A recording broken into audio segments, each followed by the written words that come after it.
नमस्कार साथियों। कैसे हैं आप लोग और कैसे चल रही है आपकी पढ़ाई। मैं उम्मीद करता हूँ आप सभी अच्छे होंगे, मस्त होंगे और ज़बरदस्त तरीके से पढ़ रहे होंगे। प्राचीन भारत का इतिहास हम पढ़ रहे थे और प्राचीन भारत के इतिहास में हम सिंधु घाटी सभ्यता पढ़ रहे हैं। सिंधु घाटी सभ्यता की खोज कैसे हुई, किसने की, कब की, सिंधु घाटी सभ्यता का स्वरूप, विस्तार, कालक्रम, नामकरण, ये सारी चीज़ हम पहले पढ़ चुके हैं। उसके बाद हमने सिंधु घाटी सभ्यता का उद्भव देखा और उद्भव में जो चार बड़े मत थे वो देखे, उनके पक्ष में तर्क, विपक्ष में तर्क, सारी चीज़ हमने पढ़ ली है। आज के इस वीडियो में हम सिंधु घाटी सभ्यता की विशेषताएं समझने वाले हैं। उसमें भी सामाजिक, धार्मिक और राजनीतिक विशेषताओं के ऊपर हमारा मेन फोकस रहेगा इस वीडियो में। हमारे जो लेक्चर हैं वो यूजीसी नेट जेआरएफ के हिसाब से इंपॉर्टेंट है, यूपीएससी हिस्ट्री ऑप्शनल के हिसाब से इंपॉर्टेंट है। अगर आप हिस्ट्री सब्जेक्ट से असिस्टेंट प्रोफेसर की तैयारी कर रहे हैं तो भी आप ये लेक्चर ले सकते हैं। इसके अलावा अगर आप स्टेट पीसीएस की तैयारी कर रहे हैं तो भी आप ये लेक्चर सीरीज देख सकते हैं। सेम रूप से इंपॉर्टेंट रहने वाली है आप सभी लोगों के लिए। तो चलिए बिना टाइम वेस्ट किए शुरुआत करते हैं, टॉपिक पर चलते हैं। सिंधु घाटी सभ्यता की विशेषताएं। अब विशेषताओं को कई भागों में बांटा गया है, जैसे सामाजिक विशेषता, धार्मिक, राजनीतिक, आर्थिक विशेषता। उसके अलावा फिर हम देखेंगे नगर नियोजन, जो नगरीय विशेषताएं उनको अलग से पढ़ेंगे। ठीक है। तो इस वीडियो में हम जो तीन छोटी छोटी विशेषताएं उनको हम कवर कर लेंगे, एक साथ कवर कर लेंगे। फिर बाद में आर्थिक विशेषताएं थोड़ी सी बड़ी हैं तो इनको हम अलग वीडियो में पढ़ेंगे और नगर नियोजन को हम अलग वीडियो में पढ़ेंगे। ठीक है। तो इस वीडियो में हम क्या समझने वाले हैं, सिंधु घाटी सभ्यता की सामाजिक विशेषता क्या है उनके बारे में डिटेल से पढ़ेंगे, धार्मिक विशेषता और राजनीतिक विशेषता के बारे में विस्तार से समझेंगे। तो चलिए शुरुआत करते हैं। सबसे पहले हम पढ़ेंगे सामाजिक विशेषताएं। सिंधु घाटी सभ्यता की सामाजिक विशेषताएं, ये हमारी आज की पहली हेडिंग है।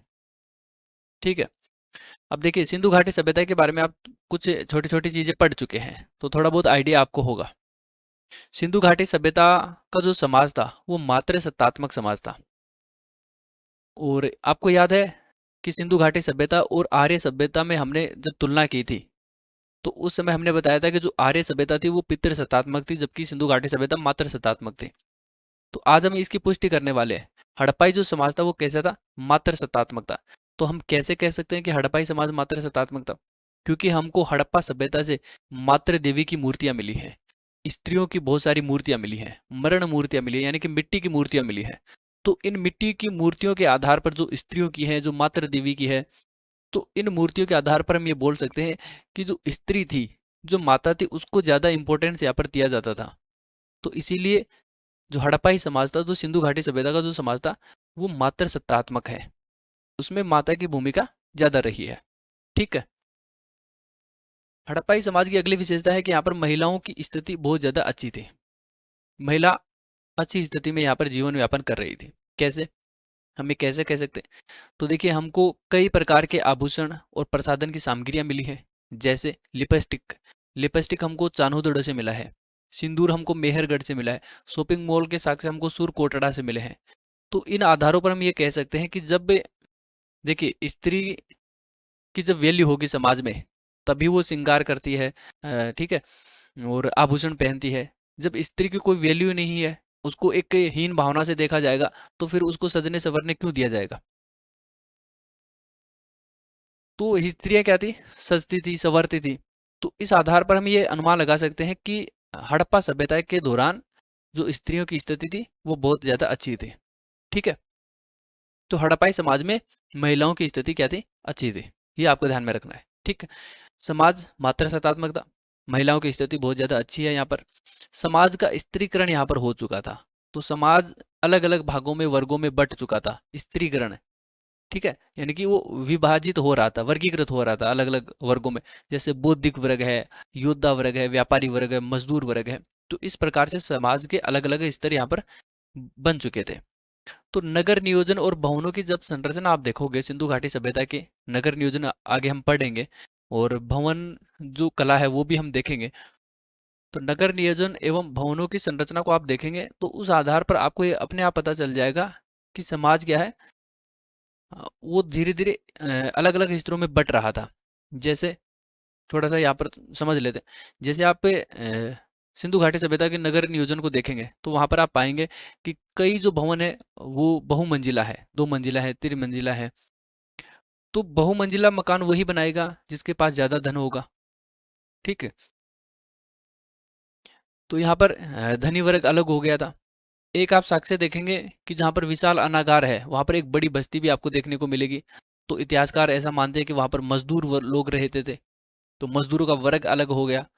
ठीक है। व्यापारी वर्ग अलग हो गया। तो इस प्रकार से जो समाज था वो अलग अलग वर्गों में बट रहा था। समाज का स्तर स्त्रीकरण हो रहा था। अलग अलग स्तरों में समाज बट रहा था। तो सिंधु घाटी सभ्यता में ही हमको समाज का स्त्रीकरण भी देखने को मिलता है। इवन इससे पहले की जो हमने सभ्यताएं पढ़ी है, जैसे महापाषाण कालीन जो सभ्यता पढ़ी है, ताम्र पाषाण कालीन सभ्यता पढ़ी है, उसमें भी हमने देखा था कि समाज का धीरे धीरे विभाजन हो रहा है। तो ये कोई अनोखी चीज नहीं है, उसी का ये थोड़ा सा बड़ा रूप है। ठीक है। हड़प्पाई लोग मनोरंजन के लिए आखेटन या शिकार या खेल का प्रयोग करते थे। आखेटन का मतलब होता है शिकार। ठीक। आखेटन का मतलब होता है खेल, और शिकार का प्रयोग करते थे। ठीक है। मनोरंजन के लिए आखेटन या खेल का प्रयोग करते थे। जैसे अ, लोथल से हमको पासे का बोर्ड मिला है। ठीक। जिसपे जो पासा खेला जाता है वो बोर्ड हमको कहाँ से मिला है? लोथल। मोहनजोदाड़ो से हमको पासे के कुछ फलक मिले हैं।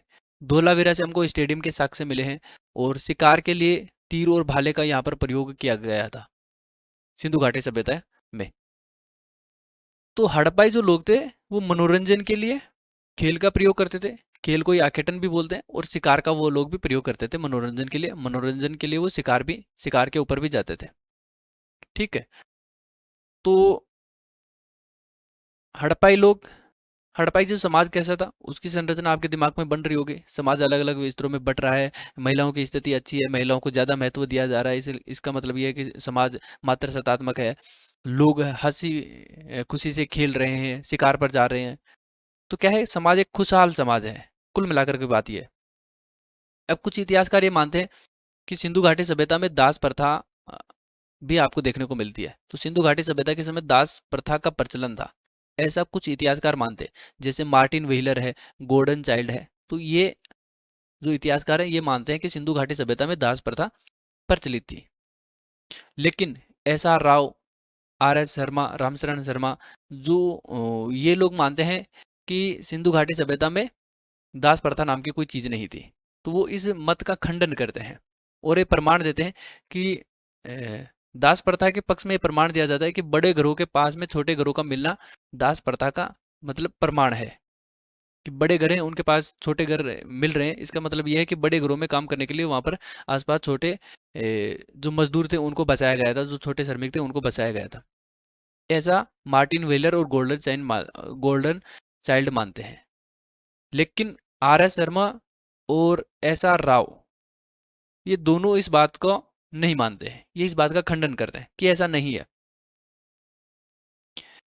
ठीक है। ये लोग सती प्रथा के ये भी मानते हैं कि सिंधु घाटी सभ्यता में सती प्रथा का प्रचलन था। और इसके पक्ष में प्रमाण देते हैं कि कालीबंगा और लोथल से हमको युगल समाधान के साक्ष्य मिले हैं।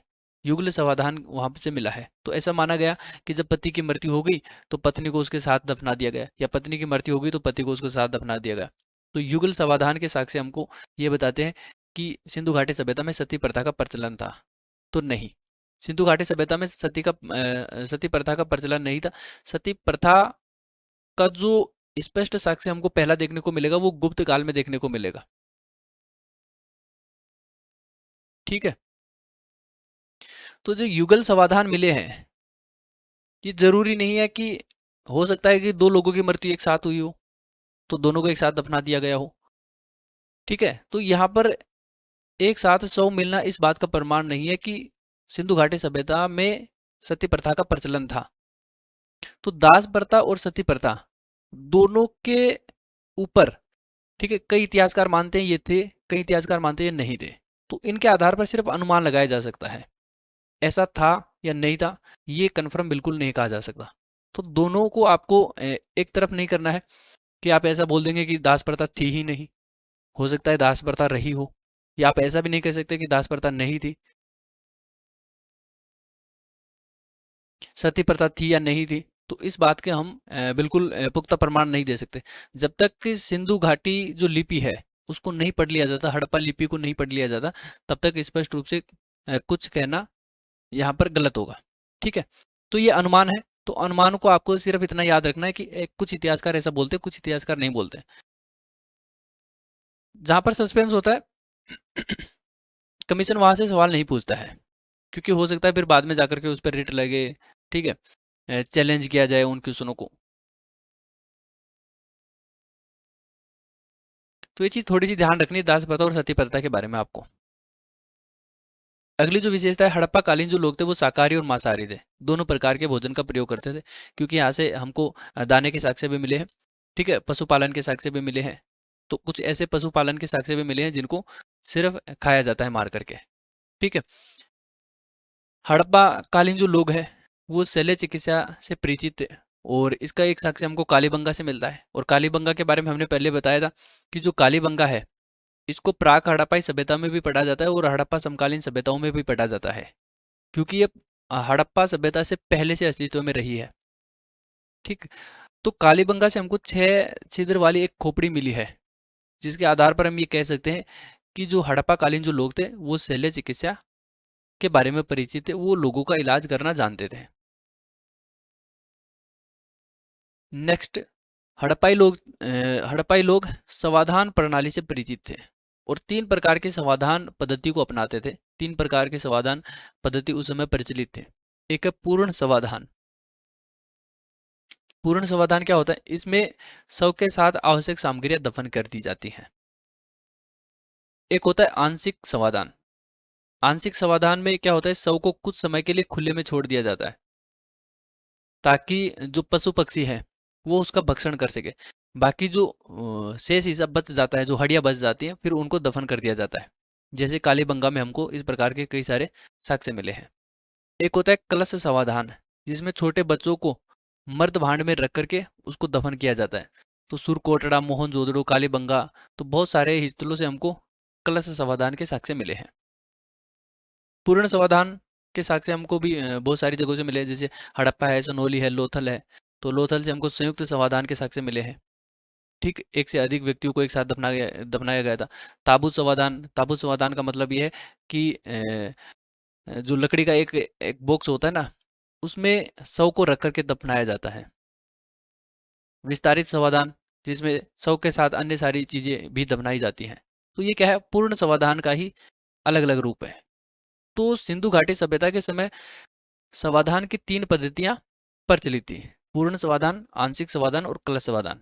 तीनों को आपको याद रखना है। कलश समाधान में छोटे बच्चों को दफनाया जाता था, जबकि आंशिक में पहले शव को खुले आकाश में रखते थे, फिर जीव जंतु उस शव को खा लेते थे, बाकी बचा हुआ है उसको फिर दफना दिया जाता था।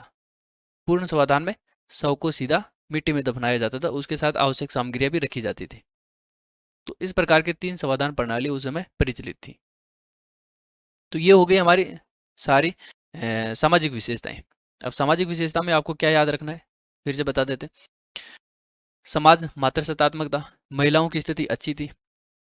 ठीक है, समाज अलग अलग स्तरों में बढ़ चुका था। ठीक है, लोग हंसी खुशी से जी रहे थे। ठीक है, खेल का प्रयोग भी करते थे, आखेटन मतलब शिकार का प्रयोग भी वो लोग कर रहे थे। शिकार का प्रयोग कर रहे हैं और खेल का प्रयोग भी वो लोग कर रहे हैं। ठीक है, यानी कि हंसी खुशी से वो जीवन यापन कर रहे थे अपना। कुछ इतिहासकार मानते हैं कि दास प्रथा प्रचलित थी उस समय, कुछ इतिहासकार ये मानते हैं कि सती प्रथा प्रचलित थी, लेकिन कुछ इतिहासकार मानते हैं कि दास प्रथा और सती प्रथा प्रचलित नहीं थी। तो इन 2 चीजों के बारे में आप स्पष्ट रूप से कुछ भी नहीं कह सकते कि ये थी या नहीं थे। ठीक है, तो इन 2 को आपको स्टार करके ही रखना है और ये एग्जाम में नहीं पूछे जाएंगे, क्योंकि यहाँ पर सस्पेंस है, या थे या नहीं थे। तो ऐसी चीजें एग्जाम में नहीं पूछी जाती हैं। हड़प्पाकालीन लोग शाकाहारी और मांसाहारी दोनों प्रकार के थे, इसके हमको प्रमाण मिलते हैं। शल्य चिकित्सा के बारे में वो लोग जानते थे, इसके भी हमको प्रमाण मिलते हैं। समाधान, शव को दफनाने की पद्धति वो जानते थे और 3 पद्धतियों वो प्रयोग में करते थे। तीनों को आपको थोड़ा सा ध्यान में रखना है। ठीक है, तो ये हो गई हमारी सामाजिक विशेषता। अब हम बात करते हैं, अगली विशेषता है धार्मिक विशेषता। सिंधु घाटी सभ्यता की धार्मिक विशेषताएं। ठीक, अब देखिए धार्मिक विशेषताओं की बात करें तो धर्म के 2 पहलू होते हैं। एक तो होता है तत्व ज्ञान, जो व्यक्ति के अंदर से उत्पन्न होता है। ठीक है, चित्त से उत्पन्न होता है। जैसे किसी व्यक्ति को धर्म के बारे में बहुत ज़्यादा ज्ञान हो, जब उसको आध्यात्मिक ज्ञान होता है तो उसको हम बोलते हैं तत्व ज्ञान। जब वो आत्मा और परमात्मा को अच्छी तरीके से समझता हो तो ऐसे ज्ञान को हम बोलते हैं तत्व ज्ञान।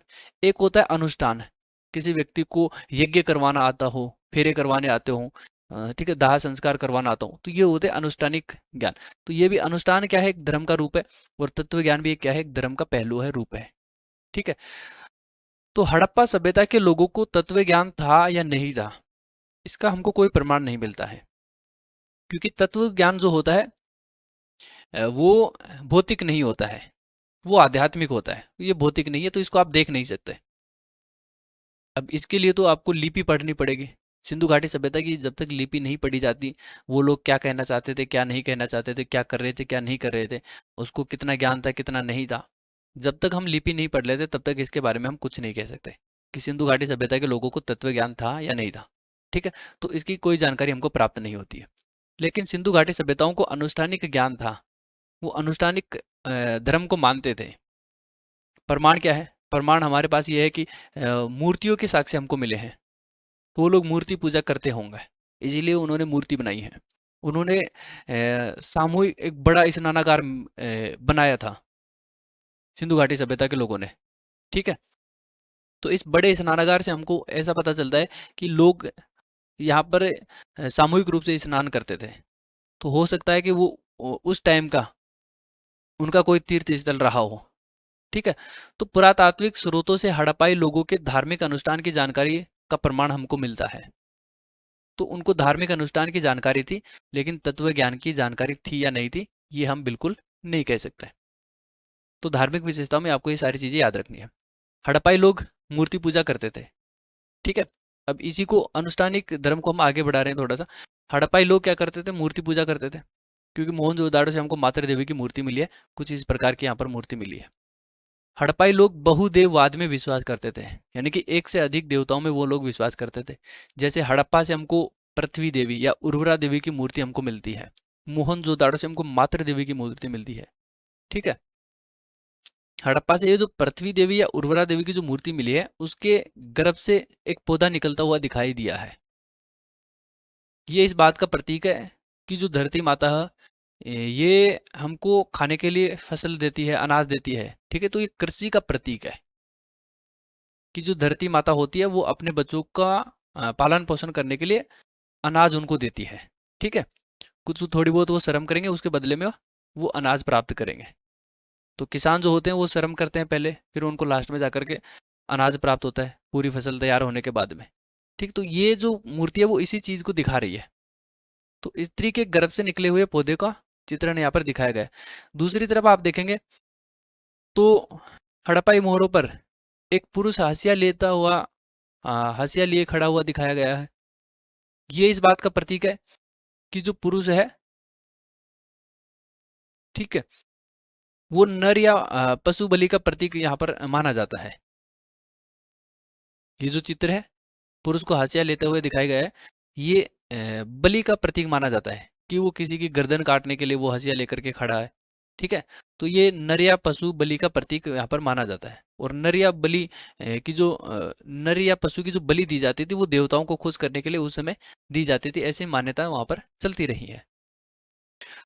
तो मोहनजोदाड़ो से पशुपति की मूर्ति भी एक मिलती है हमको, एक महायोगी मुद्रा, एक जो योगी है वो इस प्रकार से बैठे हुए हैं। ठीक है। तो इस प्रकार की एक मुहर मिलती है, महायोगी की मुहर मिलती है, जिसको हम बोलते हैं पशुपति की मुहर भी बोलते हैं। कौन से धातु से निर्मित है, सेलकड़ी धातु से निर्मित है। ठीक है। जब सिंधु घाटी सभ्यता का हम आर्ट एंड कल्चर पढ़ेंगे तो उस समय सिंधु घाटी सभ्यता की मुहरें, मर्द भांड, मन के आभूषण, ये सारी चीजें हम फिर से पढ़ेंगे। और यहाँ से देखिए एग्जाम में बहुत बार क्वेश्चन पूछे जाते हैं कि कौन सी मुहर किस धातु से निर्मित है, कौन सी मूर्ति किस धातु से निर्मित है। ये पहले भी हमने बताया था कि धातु और मूर्ति ये बहुत बार एग्जाम में क्वेश्चन पूछे जाते हैं। ठीक है। अब एग्जाम में यहाँ से क्वेश्चन पूछ लिया जाएगा कि मोहनजोदाड़ो से जो पशुपति की मूर्ति मिली है वो किस धातु से निर्मित की गई है। तो ये धातु से नहीं, ये पत्थर से निर्मित की गई है, सैलकड़ी पत्थर से निर्मित की गई है। आसीन मुद्रा में बैठा हुआ है पशुपति, यहाँ पर आप देख सकते हैं। ठीक है। एक योगी की मुद्रा में यहाँ पर बैठा हुआ है। उसके अगल बगल 4 पशु हैं। तो देखिए 2 इस साइड में है और 2 इस साइड में है, तो अगल बगल यहाँ पर 4 पशु दिखाए गए हैं। ठीक है, तो ये विशेषताएं आपको ध्यान में रखनी है, ये पूछ लिया जाता है एग्जाम में। किस किस की जो पशु है, किस किस की मूर्ति यहाँ पर है, गेंडा, भैंस, हाथी, बाघ। तो एक बार एग्जाम में पूछा गया कि जो पशुपति की जो मूर्ति है, मोहनजोदाड़ो से जो पशुपति की मूर्ति मिली है, उस पर निम्नलिखित में से किस पशु के चित्र अंकित है या किस पशु के चित्र अंकित नहीं है। ठीक, तो वहां पर बाघ की जगह सिंह लिख दिया था। तो यहाँ पर देखिए सिंह का चित्र नहीं है, यहाँ पर बाघ का चित्र है, शेर का चित्र नहीं है। तो ये थोड़ा सा आपको ध्यान में रखना है। नीचे आप देखेंगे तो यहाँ पर 2 हिरण दिखाए गए हैं। ऊपर 4 पशु हैं, 4 पशु में एक गैंडा है, एक भैंस है, एक हाथी है, एक बाघ है। ठीक, अगले फैक्ट की बात करते हैं। हड़प्पाई लोग पशु या बैल की पूजा भी करते थे। पशुओं की पूजा करते थे वो, और पशुओं में बैल को सबसे ज्यादा मानते थे। गाय को यहाँ पर गाय को वो जानते थे या नहीं जानते थे, जानते होंगे शायद, लेकिन गाय को ज्यादा महत्व ये वो लोग नहीं देते थे, क्योंकि गाय की कोई भी यहाँ पर मूर्ति चित्र हमको प्राप्त नहीं होता है। बैल की कई सारी मूर्तियां, कई सारे चित्र हमको मिले हैं। तो ऐसा माना जाता है कि हड़प्पाई लोग थे वो पशु या पशुओं में बैल की पूजा करते थे। तो मोहनजोदाड़ो से हमको कुबड़ वाला बैल या सांड का हमको मूर्ति मिली है। कालीबंगा से आप देखेंगे तो तांबे के बैल की वहां पर मूर्ति मिली है। ठीक, तो मोहनजोदाड़ो और कालीबंगा से हमको बैल की मूर्तियां मिली हैं। सिंधु घाटी सभ्यता के लोग प्रकृति की पूजा भी करते थे, वृक्ष की पूजा करते थे। हड़प्पा सभ्यता से प्राप्त मोहरों में आप सर्वाधिक चित्र देखेंगे तो वो पीपल के हैं। हड़प्पा सभ्यता की मोहरों पर जितने भी चित्र बनाए गए उनमें सबसे ज्यादा पीपल के हैं। तो ऐसा माना जाता है कि पीपल उस समय पवित्र वृक्ष हुआ करता था, वो पूजा करते थे उसकी। सिंधु घाटी सभ्यता के लोग अग्नि देवता की पूजा करते थे। कालीबंगा से हमको 7 अग्नि वेदिकाएं, 7 हवन कुंड हमको यहाँ से मिले हैं कालीबंगा से। ठीक है, इस प्रकार के। तो ये क्या है, ये इस बात का प्रमाण है कि जो हड़प्पा के लोग हैं वो अनुष्ठानिक धर्म को मानते थे। उनको तत्व ज्ञान था या नहीं था, इसके बारे में कोई साक्ष्य हमारे पास मौजूद नहीं है, तो इसलिए इसके ऊपर हम ज्यादा नहीं बोलेंगे। लेकिन जो अनुष्ठानिक धर्म को वो लोग मानते थे और उसके पक्ष में हमने बहुत सारे प्रमाण यहाँ पर दे दिए हैं। वो अग्नि देवता की पूजा करते थे, वो लोग वृक्षों की पूजा करते थे, वो लोग पशुओं की पूजा करते थे। ठीक है, देवताओं को मानते थे, बहुदेववादी थे, वो एक से अधिक देवताओं को मानते थे। तो ये सारी चीजें आपको ध्यान में रखनी है, और ये सभी क्या है, धार्मिक विशेषताएं हैं। हड़प्पा सभ्यता की धार्मिक विशेषताएं हैं। ठीक है, सिंधु घाटी सभ्यता का आर्ट एंड कल्चर पढ़ेंगे तो हम एक एक मूर्ति को विस्तार से देखेंगे, कौन सी मूर्ति कहाँ से मिली है। अभी देखिए ये तो क्या है, कुछ साक्ष्य है जो इम्पोर्टेंट वो हमने यहाँ पर लिखे हैं, लेकिन इसके अलावा बहुत सारी चीज़ें बच गई है जिनको हम सिंधु घाटी सभ्यता के आर्ट एंड कल्चर वाले टॉपिक में कवर करेंगे। पूरा पढ़ेंगे सारी चीज़ें, एक भी चीज़ नहीं छोड़ेंगे। ठीक है, जो यहाँ चीज़ें नहीं दी गई है वो चीज़ें हम वहाँ पर पढ़ेंगे पूरी विस्तार से। अब देख लेते हैं राजनीतिक विशेषताओं पर थोड़ी सी बात कर लेते हैं। राजनीतिक विशेषता बहुत बड़ी नहीं है, क्योंकि सिंधु घाटी सभ्यताओं के जो लोग थे वो राजनीति से ज़्यादा परिचित नहीं थे, तो राजनीति के बारे में वो लोग ज़्यादा नहीं जानते थे। लेकिन हड़प्पा सभ्यता के जो नगर नियोजन को देखते हुए ये कहा जा सकता है कि यहाँ पर केंद्रीय प्रशासन मौजूद रहा होगा, जिसमें प्रशासन पुरोहित वर्ग के हाथों में रहा होगा। ठीक है, जब हड़प्पा सभ्यता का आप नगर नियोजन देखेंगे तो आपको पता चलेगा कि पूरी जनता इस प्रकार का नगर नहीं बसा सकती। कोई एक तो शक्ति रही होगी, कोई एक तो ऐसा प्रमुख रहा होगा जो लोगों को ये बताया होगा कि हमको ऐसे चौड़ी सड़कें बनानी है, समकोण समकोण पर काटती हुई सड़कें बनानी है। ठीक है, घरों के जो दरवाजे हैं वो अंदर गली की तरफ खोलने हैं, बाहर की तरफ नहीं खोलने हैं। तो ये चीज किसी ने तो बताई होगी। कोई एक तो प्रशासन रहा होगा जिसको हम केंद्रीय प्रशासन बोल सकते हैं। ठीक है, तो यहाँ पर केंद्रीय प्रशासन मौजूद रहा होगा, जो पुरोहित वर्ग है, जो ब्राह्मण वर्ग था उसके हाथों में रहा होगा। ठीक है, तो ये जो ब्राह्मण लोग थे, क्योंकि उस समय ब्राह्मणों का ज्यादा प्रचलन था, ज्यादा महत्व था समाज में, तो उनकी लोग मानते थे। तो ऐसा अनुमान लगाया जाता है इतिहासकार द्वारा कि जो पुरोहित वर्ग है यही लोगों को ऐसा समझाता था कि हमको इस प्रकार के मकान बनाने हैं। ठीक है, समकोण पर काटती हुई सड़कें होनी चाहिए, घरों के अंदर कुएं होने चाहिए, रसोई होनी चाहिए, और व्यवस्थित नालियों का निर्माण किया जाना चाहिए। तो ये लोग बहुत ज़्यादा राजनीति से परिचित नहीं थे, लेकिन यहाँ पर केंद्रीय प्रशासन मौजूद था। मोहनजोदाड़ो से हमको पुरोहित राजा की एक मूर्ति भी मिलती है, इस प्रकार की एक मूर्ति मिलती है। तो इस आधार पर भी हम ये कह सकते हैं कि ये उस समय समाज का प्रमुख रहा होगा, उस समय पूरी सभ्यता का प्रमुख रहा होगा। ठीक है, नगर का प्रमुख रहा होगा। तो ये सारी चीज़ें आपको थोड़ी थोड़ी ध्यान रखनी है, और माइंड में एक मतलब अपना धारणा बनानी है कि सिंधु घाटी सभ्यता के लोग किस प्रकार से जीवन यापन कर रहे थे, उनकी सामाजिक विशेषता कैसी थी, धार्मिक विशेषता कैसी थी, राजनीतिक विशेषता कैसी थी। ठीक है, तो आज के वीडियो में हमारा जो उद्देश्य था वो यही था कि हम सिंधु घाटी सभ्यता की धार्मिक, राजनीतिक और आर्थिक नहीं, सामाजिक, धार्मिक और राजनीतिक विशेषता को समझें। तो राजनीतिक विशेषता कुछ ज़्यादा नहीं है, छोटी सी है, एक दो लाइन की, लेकिन आर्थिक और सामाजिक विशेषताओं को आपको थोड़ा सा ध्यान से पढ़ना है। ठीक है, तो ये चीज़ें आपको समझ में आ गई होंगी। नहीं समझ में आई तो एक बार फिर से हम जल्दी से रिपीट कर लेते हैं, ताकि सारी चीज़ें वापस क्लियर हो जाए।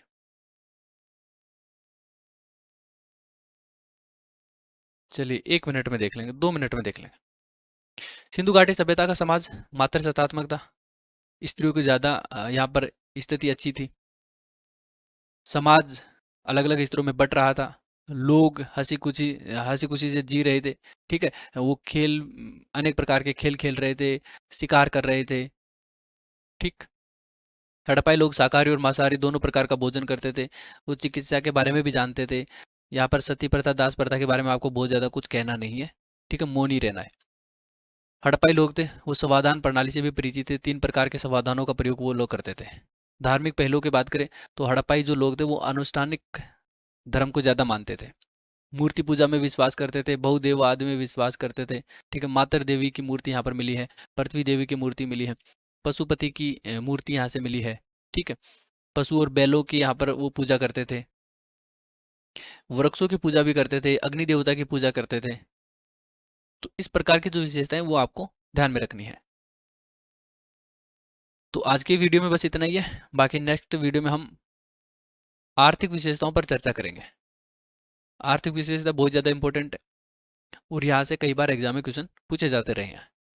तो आर्थिक विशेषताओं को विस्तार से, अच्छे से, धीरे से मतलब धीरे धीरे पढ़ेंगे, धीरे से नहीं, धीरे धीरे आराम आराम से पढ़ेंगे। ठीक, तो मिलते हैं अगले वीडियो में, तब तक के लिए धन्यवाद, थैंक यू। पढ़ते रहिए और मस्त रहिए।